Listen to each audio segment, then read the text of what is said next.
Сәлем достар, тағы тікенек жайлы айта кетсем, көп ата-аналар білмейді.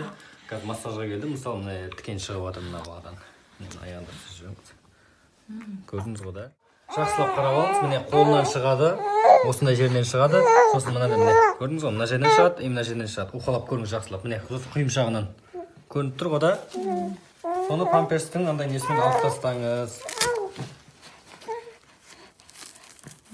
Көрді ғой, алынып жатыр. Міне.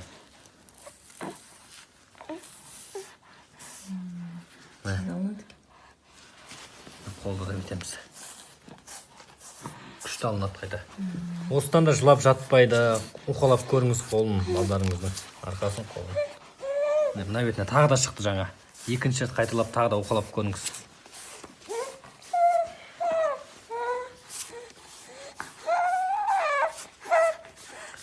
Тап-таза. Так, міне қолынан да шықты. Екінші қолын уқалап көреміз.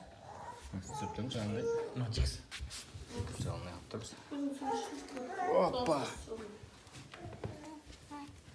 Ұстап тұрмыз қол. Міне май жағамыз. Соны осы жеріне. Көреміз қолап.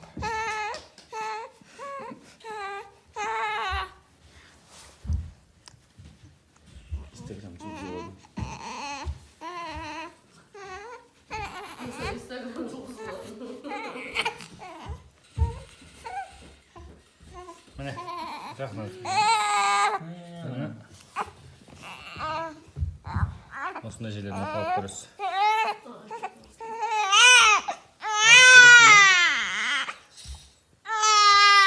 Bala osudan da cın. Vazgeçtik ya osudan. Yaşasanız oldu. Ажағымен жақындатыңыз. Көрдіңіз ғой? Әдемі алынады. Міне. Көрдіңіз ғой да? Бала осыдан да мазасынан жылайды да. Міне. Бір-бірлеп отырған. Міне. Жабысып қалады. Осы да батып ауыртады да. Сондықтан өстіп алып тастаңыз. Бірінші уқалап көріңіз. Болды, әдемі.